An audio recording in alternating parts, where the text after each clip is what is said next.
রাজশাহীতে ট্রাফিকের নিয়ন্ত্রণে সাধারণ শিক্ষার্থীরা আমরা রাজশাহী 0 পয়েন্ট থেকে আপনাদের সামনে আছি, আপনাদের সাথে আছি। তারা তাদের নিজেদের উদ্যোগে কিন্তু শহরে যে ট্রাফিক ব্যবস্থা এটি কাজ করছে এবং মূল পয়েন্ট 0 পয়েন্ট এই জায়গায় কিন্তু জ্যাম থাকে, কিন্তু আজকে কোনো জ্যাম নেই। তাদের নিয়ন্ত্রণে যেহেতু ট্রাফিক নেই সেহেতু তারা তাদের নিজেদের উদ্যোগে কাজগুলি করছে স্বতঃস্ফূর্তভাবে। রোদের ভিতরে আজকে কিন্তু রোদ পড়েছে রাজশাহীতে, কিন্তু এরপরেও তারা গরমকে উপেক্ষা করে কিন্তু তারা কাজ করে চলেছে এবং এই কাজ তারা করছে অনেক সময় যাবত।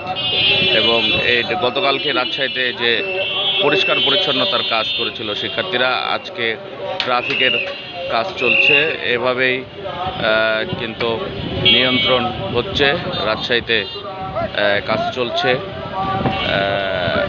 অনেক শিক্ষার্থীর অংশগ্রহণ, তারা স্বতঃস্ফূর্তভাবে কিন্তু এই কাজগুলি করে যাচ্ছেন, আমরা দেখতে পাচ্ছি।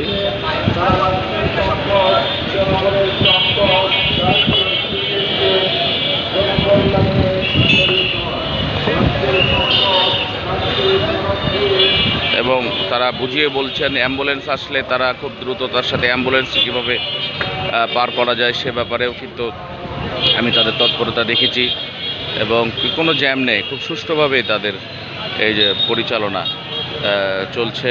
রাজশাহী শহর গতকালকে পরিচ্ছন্ন করেছে, আজকে একদম পুরা পরিচ্ছন্ন এই বাজার।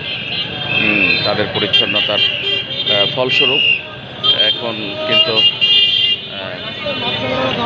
রাস্তার মাঝখানে দাঁড়াতে নিষেধ করছেন এবং খুব সুন্দর ব্যবস্থায় তারা কিন্তু এই ট্রাফিক নিয়ন্ত্রণ করছে। রাজশাহী শহর থেকে আমি এস এম আবদুল্লাহ ছিলাম আপনাদের সাথে, অভিনব টিভি। আসসালামু আলাইকুম।